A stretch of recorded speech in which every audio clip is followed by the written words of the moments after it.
starting with a bit of defensive incompetence, which we always like. What we don't like is this. Absolute flagrant dive, and then to claim a penalty, horrendous.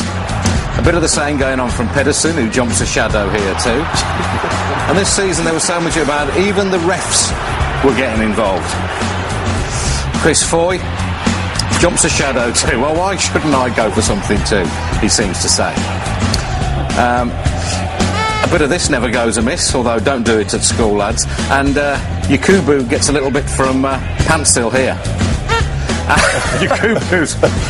That's our sound effect, by the way. Yakubu's indignation just makes me laugh more every time I see it. Basic Instinct came to mind here, for reasons that I won't explain. Luckily, a programme is thrust in the way of her unbroadcastables before we get a look. Thank you, madam. We all enjoyed that very much. Managers, we do like to get this crafty insight into their expertise, the things they spot that we can't see. Always good advice, that, isn't it? Hand signals have been fertile territory for us. Emu, you know Emu, says Gary, he's going to get it. Emu gets it unless you sort yourselves out. Yeah, that'll be the end for Emu. Here he's saying, you two, get the ball, two of you, to me, not you, ball, two, not... Anyway, whatever, I don't know what he's on about. I don't know what this is about. He's turned to me, come on, you're hard enough, quit your talking, come on, let's get it on, come out here, I'll sort you out. And he shrugs. This is David Moyes celebrating, yes, celebrating a goal. This is David Moyes when he's happy. This is his happy face. In a moment he'll turn round, whip his coat off and fling it angrily at his own bench. Not quite sure what that's all about. Here's a metaphor for Man City's whole season. The manager stands up, the chair flits back, and he nearly ends up on his ARSE, but just about saves himself, as he has done till the end of the season. And this is a champagne moment. Mike Phelan sees a balloon. He decides to get rid of the balloon by popping it. The biggest shock of Fergie's season.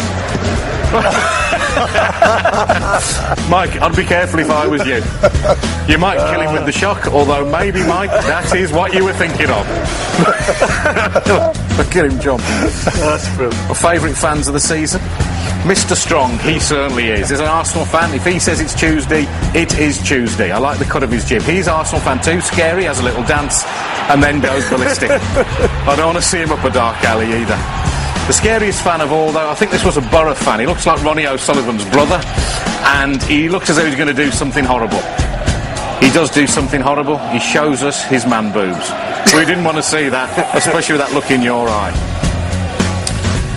Here was the moment I knew back in August West Brom's season was going to work out. When even the ball boys can't stay on their feet, you know you're going to have trouble staying in the Premier League. Up she goes. There was a bit of the Devon Lock about that. Jump in a shadow. And here we see Scott Carson doing what most West Brom fans will do when they look back at the season. Jump in horror. I don't know what he saw, but it's what we all feel when we look back on this year. Horrendous stuff. And finally, we don't want to see this. It's mascot abuse in the light of day at Stoke. Just quite disgusting. I can't believe we're showing it again, even if he is only...